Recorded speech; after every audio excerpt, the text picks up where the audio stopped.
Well, no, I think the first thing I wanted to talk to you about was the Lumix Connect event, because I think that's the first time I've met you in person was there, Hmm. and that was great. By the way, I thought it was an awesome event. But want to get your thoughts on how you thought it went.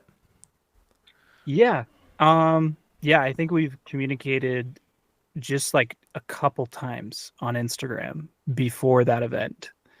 And then I have seen your content as well, like pop up in my feed. And I've like clicked and watched a few things.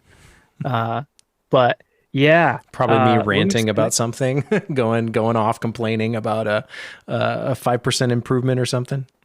maybe. I don't even remember, but I know that I like when I saw you at the event, I was like, I know who that guy is. So um yeah, because I didn't actually recognize you from the Instagram because it'd been a minute. But yeah, as far Yeah, as the and event goes, at least from my perspective, as far as like my presentation and you know, uh everything felt like it went smoothly. I've done actually two other presentations for Lumix, and the first one I think went pretty well. That was at NAB, and the second one was at another convention that was in like Colorado.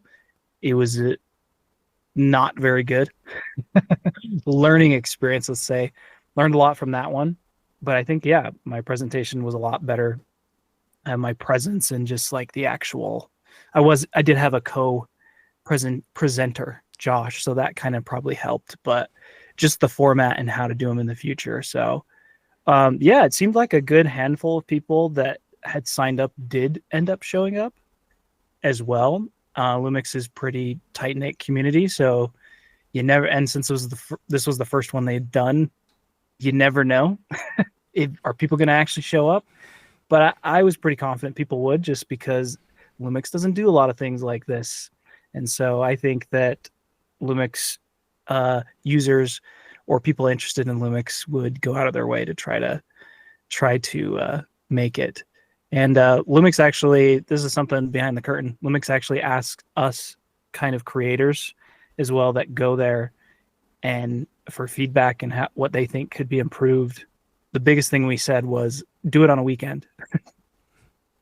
So yeah, I think it went well. What do you think as somebody who was on the other side of it, I guess? I thought it was great. I kind of made a video talking about it just because I think it's one of those unique opportunities that people could easily miss out on because maybe they didn't see it, maybe it didn't work for their schedule, like you're saying, it's the weekend. And just to share kind of what it was like to be there, I think is really valuable because I get a lot out of that just talking with other people. It's so few and far between that you'll see Lumix cameras out in the wild. So it's very rare that I get to talk to anyone who really knows why a GH7 would be cool or what an S5 Mark II even is. You see lots of Sony, you see lots of Canon and Nikon, and Lumix is just this, like you said, it's this tight knit community. It's super cool when you use the cameras and you know their benefits. You learn to really love them because you're getting so much out of them. You're almost like grateful that you have this awesome camera in your bag. And so to meet other people who all have that same mindset or very similar, who are interested in it and just talk, I really enjoy that. And especially because it wasn't 1,000 people, it was kind of smaller.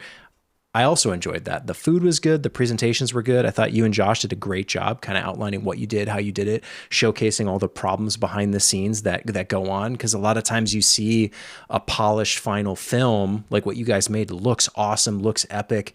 And then you realize, oh no, this is like a struggle every minute just because that's how it always is. Nothing's ever perfect. You don't have the exact conditions you want, the budget you want, the resources you want. And so to hear that and see that peek behind the curtain, I thought was super awesome and really valuable in the context of everyone kind of understanding the cameras you're using and why you're using them.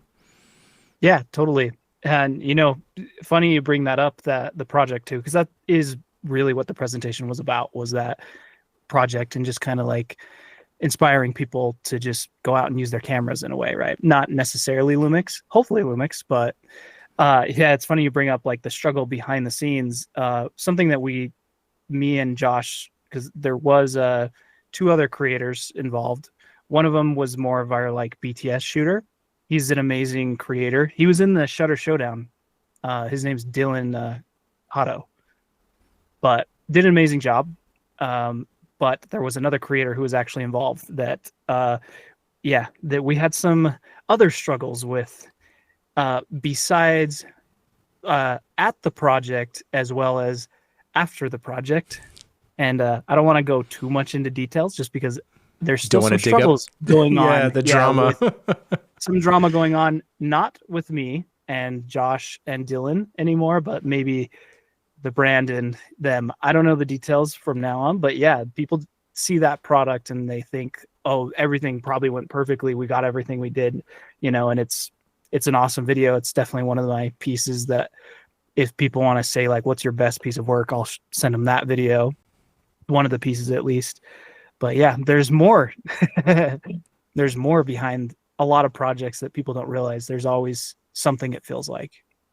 Yeah, and it's really easy to just gloss over all that and see the final thing and think, "Wow, they're so lucky. That's so amazing. It must have been super easy and all set up for them for how good it looks." And you realize, no, it's everything's kind of a mess, kind of a cluster. You're doing Yep. last minute resource planning and adjusting because, things change, plans change. You guys even said you lost a case traveling, right? To like rig out. You're actually trying to, have all the grip gear so you can put cameras on cars and you'll lose one of the boxes and things just always go sideways sometimes, it seems like, in production.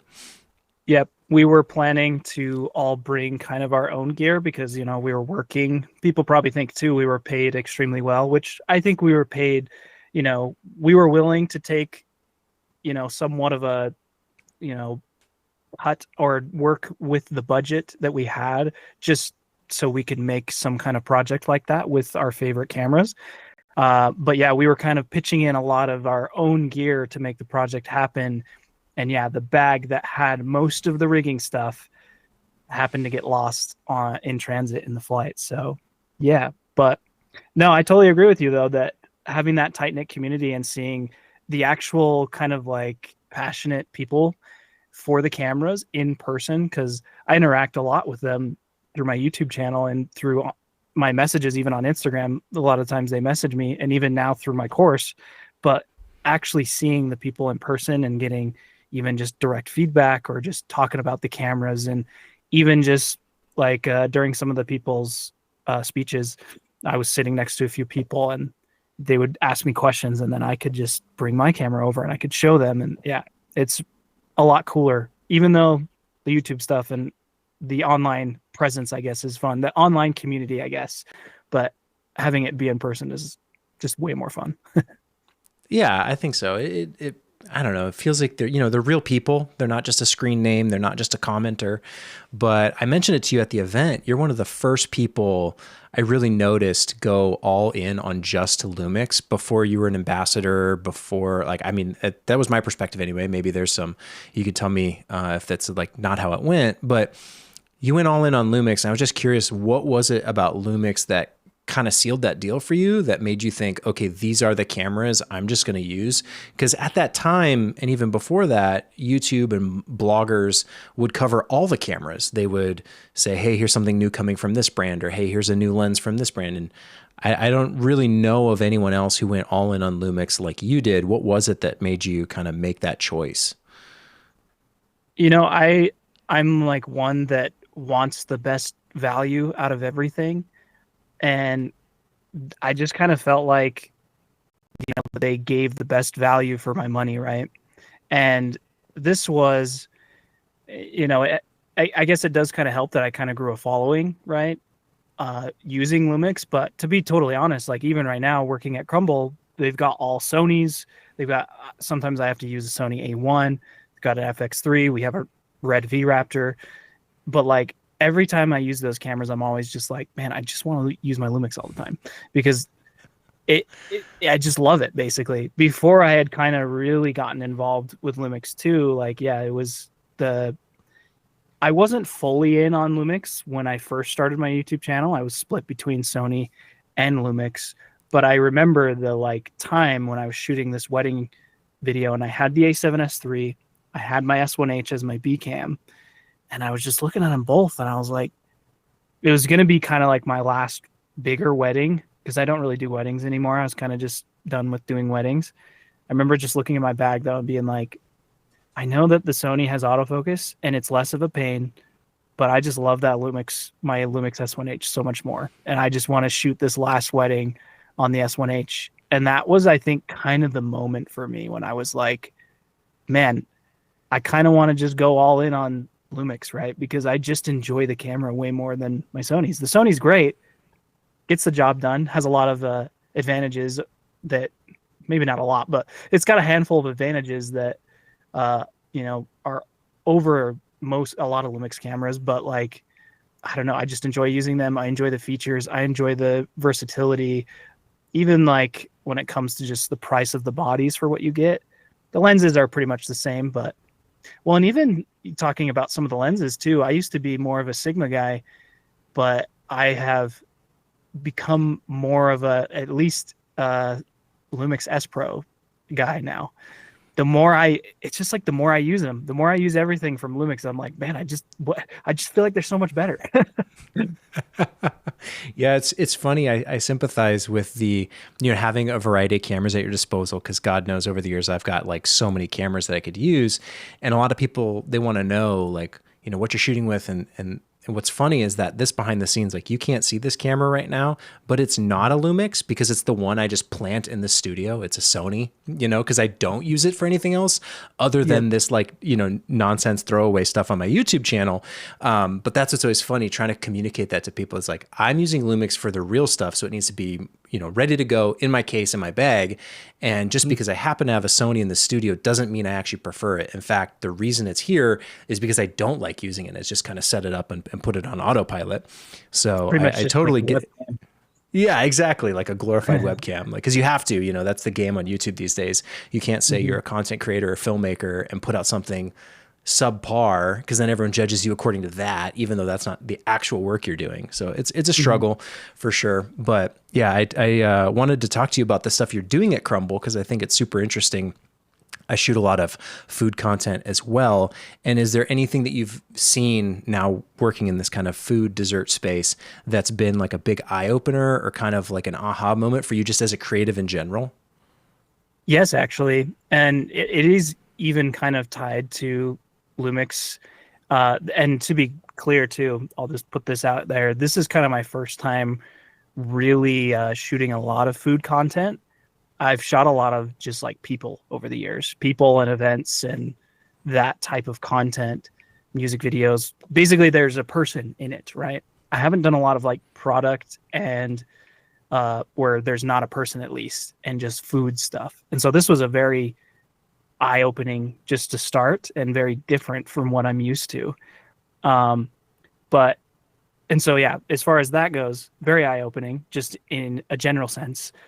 But coming back to the Lumix sense, I was actually thinking of making a video about this. I haven't really talked much about the Lumix 24-105, the f4 24-105.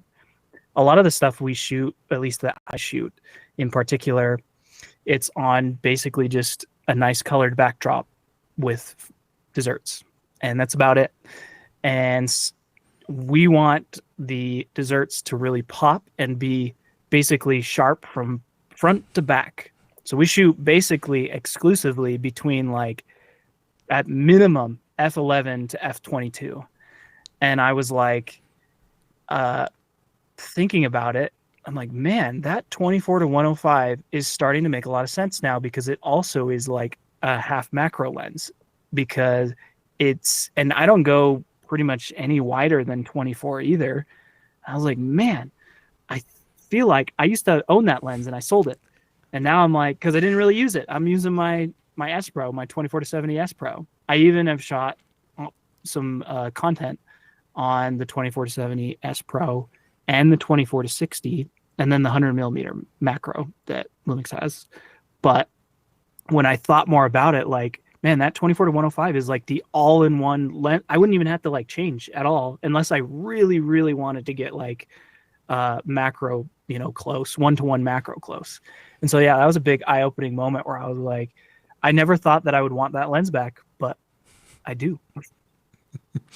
Perfect situation or circumstance where you don't always want to shoot at like f1.4 or f2, or just because it's funny, the moment you start doing that close-up work, smaller objects, that depth of field just kills you, right? Yep. Yep. If it's too shallow. So yeah, I totally get it. What do you think it is about the Lumix cameras? Because it seems to me that there's a lot of people, once they start using Lumix, it's exactly like your story. They're shooting with the S1H, they're comparing it to something else, like, man, I just love this camera, I want to keep using it. But there's this like hesitation from anyone who hasn't shot with them. They think like, it must not be as good, or yeah, but like, I don't know. What do you think it is that holds people back from having that experience and actually comparing different cameras versus just sticking with like what everyone else is doing? Yeah, that's a good question. I don't really know. I know that probably the biggest is just that they feel quite invested into whichever, system that they're in, which is understandable, right? Because lenses are really expensive. And I think the trap that people fall into is they feel like that they have to sell everything and go all in on that camera if they decide to buy one. But I'm like, that's not how I was. Like, I just the reason that I bought, and kind of going back to a question you asked me, on like one of the first to kind of go all in on Lumix. I feel like when it comes to YouTube, I don't know of many other YouTubers or people using the full frame Lumix cameras. There are a few people before me that were using like the Micro Four Thirds, like the GH5, and I think like GH4 and some of those cameras that were making content. But I do feel like I was one of the first using the full frame ones, the S series ones. I don't know many others before me that were making content. At least somebody should name one if they know one, because I don't really know any. But yeah, but for me, like the reason I bought one, I mostly just felt like I wanted to kind of like up my quality, because I loved my Sony A7 III. That's what I had at the time. I loved the autofocus, but I wanted to shoot in 4K because I noticed, and maybe I was just pixel peeping at the time, like at 1080, it just wasn't very sharp. It wasn't very clear. But when I shot at 4K, I was like, damn, like it just is up another level, right? And I wanted to kind of stand out in that regard, because when I would go to these wedding conventions where I would book a lot of my weddings, I would bring like a 65-inch, 75-inch TV, and I would just play my weddings on there, because nobody would bring, a lot of the video people there, they would just bring a little dinky, like 50-inch or something. I quote, that's dinky. It's dinky in my, when you're in a huge convention space, it looks small, right? Yeah, And totally. so I wanted to stand out in that regard. So I'd bring a 75-inch TV and I would play my wedding stuff. But I noticed that, yeah, the 1080 stuff, it just didn't, because the booths are kind of small, so people would get really close. And maybe it was just me being picky, right? But I'd be up close and I'm like, and then a 4K one would play, like a 4K video would play or something. And I'm just like, man, I just want it to be 4K, but I can't get slow-mo in 4K. So the S1H did 4K 60. It did it at Super 35, but I didn't really care. So that was kind of what was more important to me. And I had heard, because I'd only used Lumix like once or twice, and when I was using the S1 on like a bike race, it seemed to perform pretty well in terms of autofocus. But when I used it on the S1H, I was like, yeah, it's hardly usable. So, but again, I had come from the days of basically no autofocus for video. So it wasn't really that important. It was just more like, a little minor inconvenience, but the quality and everything, 4K 60. Oh, and it wouldn't overheat too. That was another thing. The Sony A7 III would overheat if I would record outside in 4K, even just changing back and forth. I would like change to 4K, record for maybe just a couple minutes, like the walkout or I don't know, something. And then I would switch back to 1080 and start doing 1080p, and it just would overheat. And I was like, and then I would have to go down to my A7S, my original A7S, which is all I had at the time too. And so, yeah, it was like, I want it to be reliable basically in terms of heat. And so, yeah, so that's why I just bought the camera and I bought 3 Sigma lenses.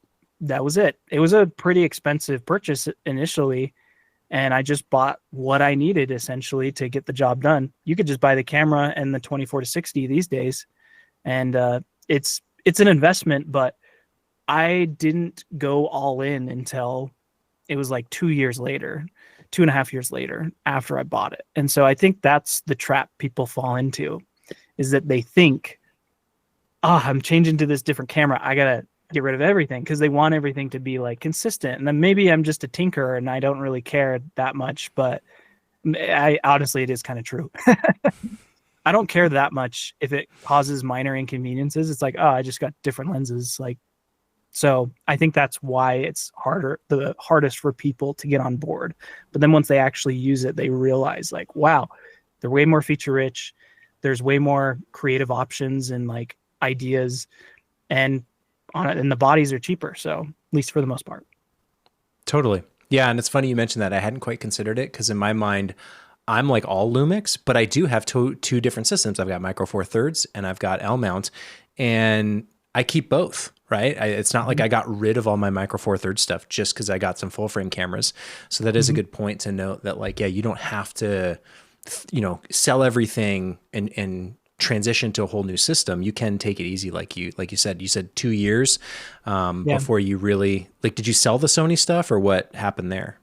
Yeah. Over time, I just was doing, because I had my A7S. I bought an A7S II and I had an A7 III. Those are the three cameras I had. So to fund the purchase of the S1H, I sold the A7S II. And I was like, oh, I'll just use the A7S, like you said, of the studio camera, just sits there and just whatever, right? And it was just, the reason I sold that one over the A7S was because it was worth more. My A7S wasn't worth much. And I was like, I just want a camera like to be in here. Then I kept my A7 III for good autofocus. Then the A7S III came out. That was when I sold the A7S and the A7S III to essentially fund those. Kept my lenses. I didn't have very many lenses either. I only had a 16 to 35 G Master. I think I had a 55 1.8 and like a 90 millimeter macro. That's pretty much all I had for my Sonys. I didn't really have much. And so maybe that helps too. But then again, for Sigma, I only had the 14 to 24, the 35 1.4, and the 50 1.4. And they were Sigma lenses. They weren't even the L mount lenses, or the Lumix lenses. And so, and it was just like, the only thing that was kind of like holding me back going all in was the autofocus, really. Because I was like, it is nice, and there are some times when it's just nice to have really good autofocus. Like if I'm just recording myself, I did a few of my YouTube videos where I would record myself on the S1H, and every now and again it would just like be like right here, and I'm like, come on, man.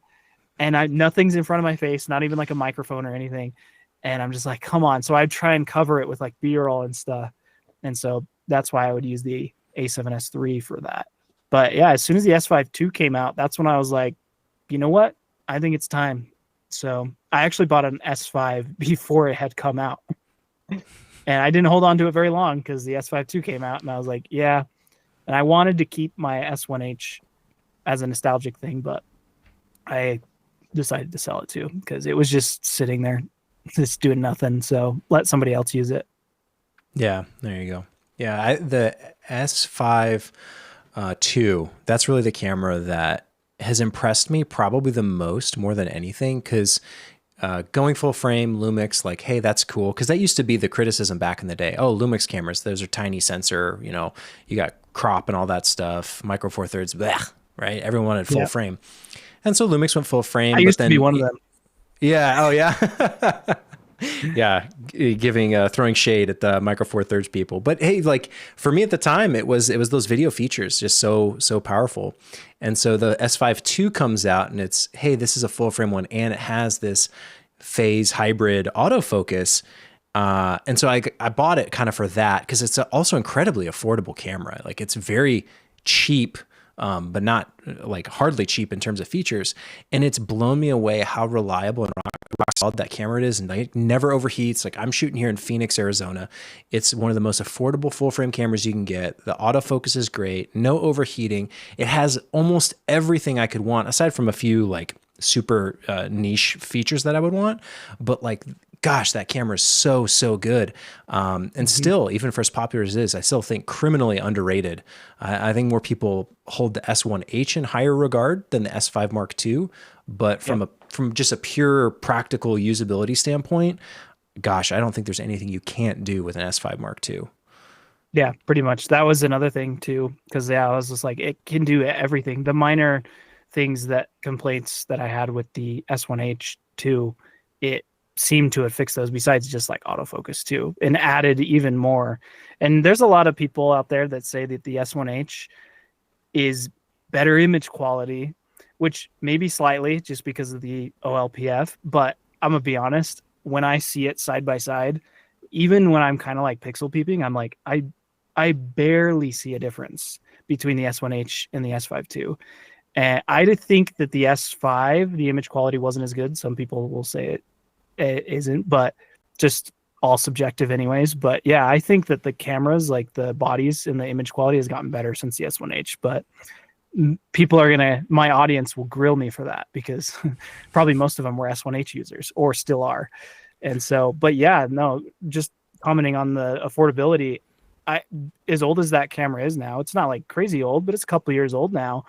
I think those are so underrated basically. And a used one now too. I'm like, that's crazy that you can get that camera. I think sometimes you can find them for like less than 1,000 used. And I'm like, that's crazy for what that camera can do. Yeah, it's funny. There's been many times where I've almost bought an S1H just out of nostalgic kind of, longing after this camera that's so amazing, Netflix approved and all this stuff. And yet time and time again, I see the S5 Mark II will be like on sale and I'm like, I'm actually going to buy it because I need it for something, right? Like I need another camera. And that's the one I end up actually buying. So it is like the S1H is great. It's, it's up on like this pedestal, but the S5 Mark II, man, just gets the job done.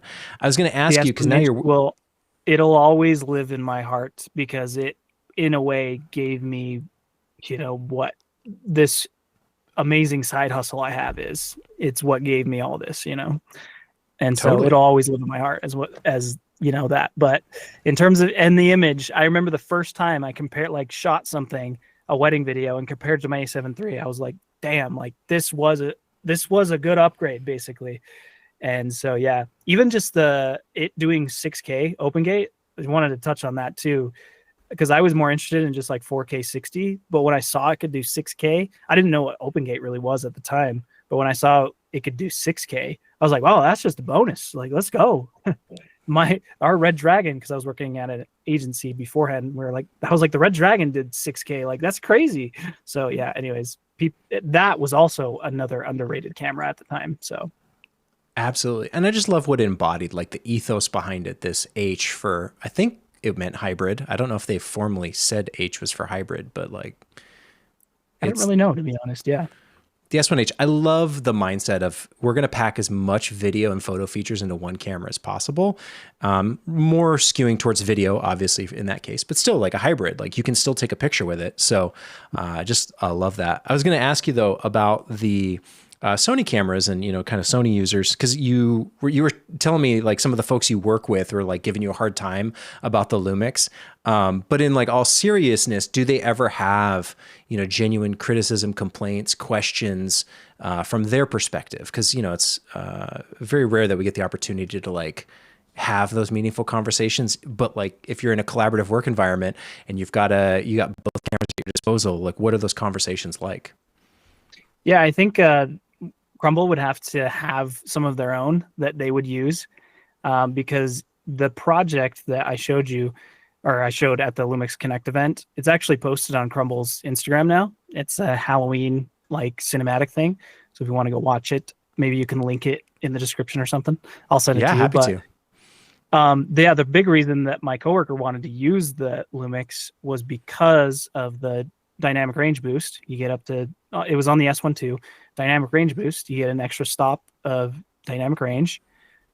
Open gate, because we were making that video for all platforms, and the frame markers. So the frame guides, so he could frame it for vertical and square and 16 by 9. And so I think, they don't have any in particular. I do have a buddy of mine though that bought an S5 2X. And I think he's the one I should I'm actually going to see him this Friday. And he's the one I should ask, like, how do you feel about the Lumix? I think the biggest critique I hear most of the time is just it comes to autofocus, really. They want it to, which I disagree and agree with in some regard, because they want it to basically just be exactly like Sony's. And it's like, well, here's the thing though, it's a totally different camera, so it's just, they're just going to make it a little bit different, right? But one of my biggest critiques is that the tracking function just needs to be more sticky, because it's basically not that usable. I don't find it reliable enough to just try to use it really, right? There's workarounds for it, but I know that a lot of people really love the touch tracking on Sony. For me, I didn't really use it that often, but I can see why people would like it. And so that's probably my biggest critique when it comes to that. And also just, I think Sony's is a bit more simple, their autofocus. Lumix is really confusing. And every time I have to explain things to people, I'm like, it's like figuring out a 3D puzzle. Like, they're like, so wait, when you connect an HDMI and like you're in this quality, it like doesn't do phase detect, and that's not as good. And like, but then you go down to this frame rate without the HDMI, and it also does that. And anyways, it's just so confusing. And so I hope, but at the same time, it is a young autofocus system. And so I feel like that it's just going to have some quirks that are still kind of being adjusted, right? And so, yeah, as far as coworkers, nothing really direct feedback, but from the community and what I see online and just interacting with people that are on other systems that have maybe touched Lumix, is just the autofocus, really. Nice. Yeah, there's probably a whole video that I want to make at some point, because it seems like over the years, the Lumix cameras have always been criticized for these like one or two flaws that they have. So like I was saying, back in the day, it was micro four thirds, you know, your depth of field, oh, it can't be a shallow, or it was the autofocus, right? They're these like the Achilles heel is pointed out, and it's really, you know, exaggerated. And even to this day, like now that there is phase hybrid autofocus, now that it is full frame, now that it has all these features, it's like, yeah, but it doesn't do tracking, touch tracking autofocus. It's like this one super specific niche thing. And what's interesting to me is that, from my perspective anyway, the opposite is true of almost every other camera brand. All of their flaws are ignored for like their one golden feature. You know, everyone will be like, oh, it's got red code, or, oh, but it's got, you know, this color science, or, oh, but the autofocus is so good. I'm like, yeah, but it doesn't do open gate. It doesn't do all these other things. I can't do shutter angle. Like I can't do time code, or even like a good time lapse mode. Like there's so many things wrong with these other cameras. And yet they're, you know, you can't criticize them. They're infallible because of this one amazing feature. And so it's almost this like polar opposites. I don't know. That's just the experience I've had over the years talking to people where no matter how, no matter how good these Lumix cameras are, it's still, oh, but this one super oddball, I think it was the f-stoppers video that Lee Morris, he put out with like the review of one of the Lumix cameras. I reacted to it, where it was the touch tracking too, wasn't it? Yeah, it's like the touch tracking. I'm like, have we ever talked about this? Like ever? Do people need this? I guess maybe some, but I think he might have been using it incorrectly too, because now they have a different way you can use it with people that is a lot better, but it still needs to be even more improved, to be honest. That's the thing, it's getting there. But yeah, at the same time, I totally agree. And I've never actually like been able to word it the way you just did. And that's probably the reason why another reason why I stuck with Lumix, is because I'm like, the small quirks that it does have are not really an issue to me when it comes to like shooting on Lumix. Because the quirks of some of the other things are way more of a big deal now that I have all those features, right? And so, yeah. And I guess right now too, I'm like, you know, what I do right now is way less like as many as the features that now these Lumix cameras have. I don't really need a lot of them, but like, and so like using the Sony is not like that big of a deal, but now it's just more like a familiarity thing. And like, when I do want one of those features too, it's just like, I just want that. I just want that. Now I can't live without it, basically, type of thing. And yeah, you touched on a ton of features too that the other cameras don't have. It's just the one camera that I can just grab, and it almost has like anything, whatever I'm feeling, right? Whatever I feel like doing. like for a while I was really into, I'm still into it, I just haven't been doing it as much. Got really into like star trails and night sky photography and stuff like that. And yeah, that was the live view composite mode. It was a totally new thing that I didn't even know like existed really at all. And it was on the GH7 that I kind of discovered it.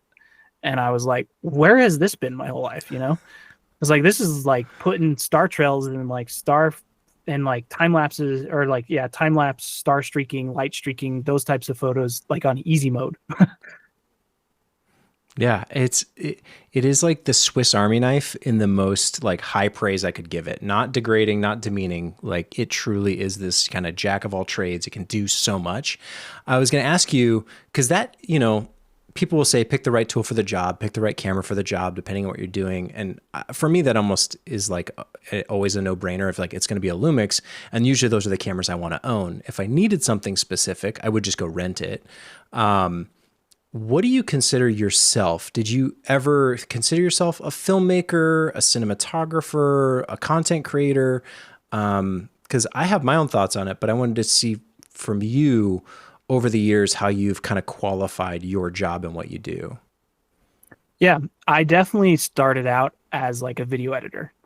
That was my big role that I was definitely way more confident in the start of my career.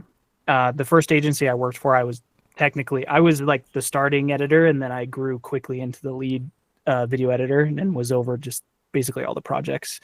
But when I left that agency, there was times when I would use the cameras and like the red camera, or I'd be like C camera with my A7S, and we got like the red helium and then the Dragon.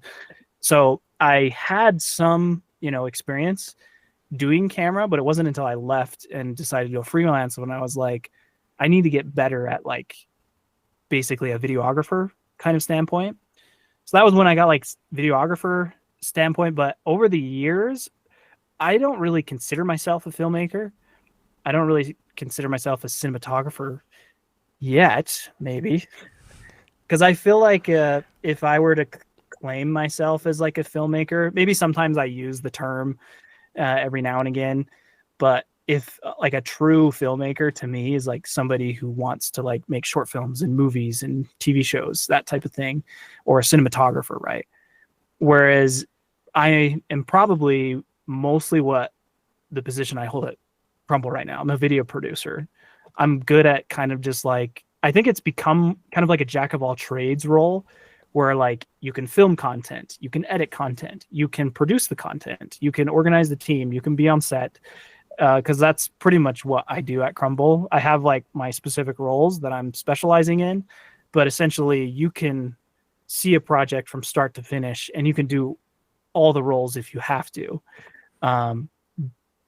or you can specialize in a certain role if there's more people on the team. So like like even like that project we did for Lumix as well, like I helped with the location scouting and pretty much chose the locations for that. We were all kind of brainstorming together, but I was on Google Maps like looking at images and whatnot. I also budgeted out our food, and I was pretty much crafty, like making sure everybody was fed. And so anyways, that's probably the role I would say that I am. I'm like professionally is like video producer. But I do have a short film that I've been working on for quite a while that I would like to do. And maybe if I can get that done and submit it to a film festival that's local here and maybe win it, maybe I can call myself a filmmaker or cinematographer. No, I'm curious I think that what your perspective is. no, I made a video, gosh, a decade ago now, on just videographer has always come with like AV, like feelings and vibes. Like, oh, you kind of do the corporate thing. And it's like, yeah, but it's more than that. Like, I want the cinematic aesthetic. I want those filmmaker attributes, but I'm not a filmmaker. I'm not Quentin Tarantino or Christopher Nolan, right? I'm making YouTube videos. So I've always really resonated with content creator as like a badge of honor. Like, this is a good thing. And that's why I love these Lumix cameras, is like, no, these are content creator tools. That's a good thing. Video producer, though, it is probably, you know, really accurate, and that's a good term if you take it literally. Yeah. Producer producer in my mind comes with so much like baggage, like producer, like, oh, the person who tells everyone what to do and doesn't do anything themselves. So like, I wouldn't want it to feel that way, but What no, it's someone producers who, are you hanging out with?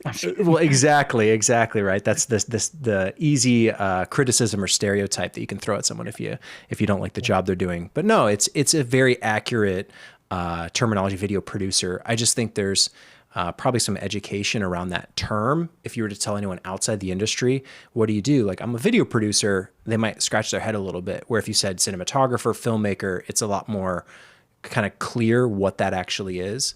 Yeah. So yeah, I've never really found the right word that encapsulates what you do and what a lot of people do nowadays, where I kind of want to do all of it and I want to do it all well, you know? Yeah. I do use content creator a lot of times too, because people ask, what do you do on the side? And I'm like, I'm a content creator. And they're like, what does that mean, basically? And I'm like, well, I make YouTube videos and, make TikToks and random stuff like that. So You're very good at I'm it. like, You're like your editing shines through. So I didn't know that's where you started, but it's not surprising to me because I think that is one of the strongest attributes of your content is the editing is so strong. thank you. Yeah, I don't really, I wish that I had the time to like put 100% of like my storytelling and like editing skills into every video, but it takes a lot of time. And I can point out most of the videos. But like, yeah, a lot of the videos where I have put a lot more effort into like the storytelling and the editing, you can really see it. And yeah, but I'd honestly say that I've still only done it. Well, okay, actually, the Lumix GH7 project, that was probably 100%. A lot of my YouTube content is probably more like 90%. And it's a totally different type of like editing when I'm putting like almost 100% into my YouTube content, because I am like, because a lot of the filming, I kind of have a somewhat of a plan as far as the story or what I'm trying to accomplish, but I don't really know until I've filmed it. And then when I get back and I kind of see what I'm working with, then the story kind of formulates. The best example of that is, I don't know if you watched I really changed the title a lot. I don't even remember what the title is. Let me pull it up real quick. Hopefully I didn't mess anything up on your end. No, you're good. The one where I went to Japan to get the S9, not the review, but there was a video. What if I changed the title to? I don't even remember what the title is now. Hold on, let me look on my phone. It's like when you're hyper optimizing the title over and over and over again, trying to, because there's some videos like that. Out. Yeah, because I'm like, I love the video is good. Yeah, and you want people to see it. And I love this what's video. the right title for it? It's okay. So now I've just changed it to my new go-to travel camera, and it says Lumix S9. Yeah, that video.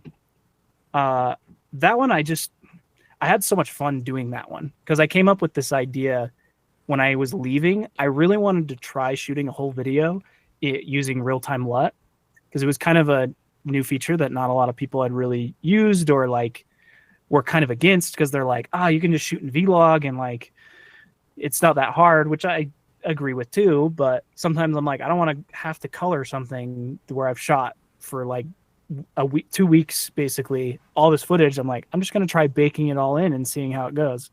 And so that was the original kind of idea.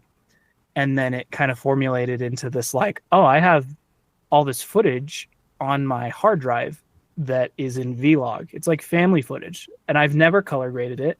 Most of the time when I bring it up and show people, I'm like, it's this flat, ugly thing, right? And so I kind of pulled that into the story of like, now I can use real-time LUT to shoot my family footage and all this other footage, this travel footage, vacation footage, whatever. And I can watch it and show people, and it's not in this ugly flat Vlog, right?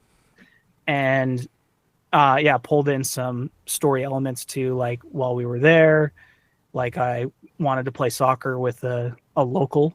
That was something that because I love soccer too. That was another thing that I just like wanted to do, but it just worked out so perfectly that I could put it in the video. I didn't really plan to like have that a part of the story. I just wanted it. I just wanted to capture it because uh, this is a fun fact about me. I took 2 years of Japanese in high school. And so I actually know a little bit of Japanese. All And right. So it helps I you out a love, little bit then. yeah, so I love Japan. I've been to Japan a lot now because of the relationship with Lumix. But, like stuff like that, it's kind of helped me while I've been there and stuff like that. But yeah, it's another reason why I wanted to play soccer with somebody from Japan. And it ended up being like a little teenager. And that was even more awesome because he was just like in this park. Yeah, man, you got to watch the video now. But yeah, he was just in this park. We were walking by. It was like sunset. I see him just standing there, just holding the ball. And I was like, this is my moment. I was like, and so I handed my camera to my buddy. I was like, can you record this and just record me, whatever happens? And he was like, yeah, okay. I didn't have a mic or anything, but so yeah, I just walked up and told him in Japanese, I want to play soccer with you. And I was like, can I play? And he was like, yeah, basically. And I was like, sick. That went way more smoothly than I thought it would. And then he just like put the ball down and we just started kicking the ball. And I was like, this is insane. So yeah. Anyways, but yeah, storytelling. As far as my short film goes, though, yeah, I'm really trying. I'll definitely put 100% into that to really show like my storytelling skills as an editor. So. Well, have you ever talked about that on your channel? That kind of dilemma as a creative, as an artist, when you're making YouTube content and it is, like you said, your side hustle. It's not necessarily even your primary thing. You're kind of squeezing it into your schedule around everything else. It's something I've tried to communicate from time to time because, it's an easy criticism to throw at people like, oh, like this sucks. This could be better. And it's like, I agree. I wish I had the time. So I don't know how you approach that. If you just talk about it or you just say like, I'm just going to do the best I can. Who cares? Because it is tough, I feel like, in this world of content creation. Yeah, and I think every day the bar kind of gets higher in not necessarily like quality, but just in like content that resonates with people, right? That is engaging to people, right?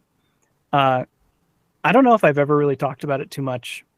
Because yeah, I have a lot of different opinions than a lot of other people that probably would disagree with me or whatever when it comes to YouTube and content creation. For me, the most important thing is just consistency. I don't really read too much into like, I want the videos to perform well, but I don't really read much into like how the algorithm works or whatever. Because to me, all it just comes down to is watch time.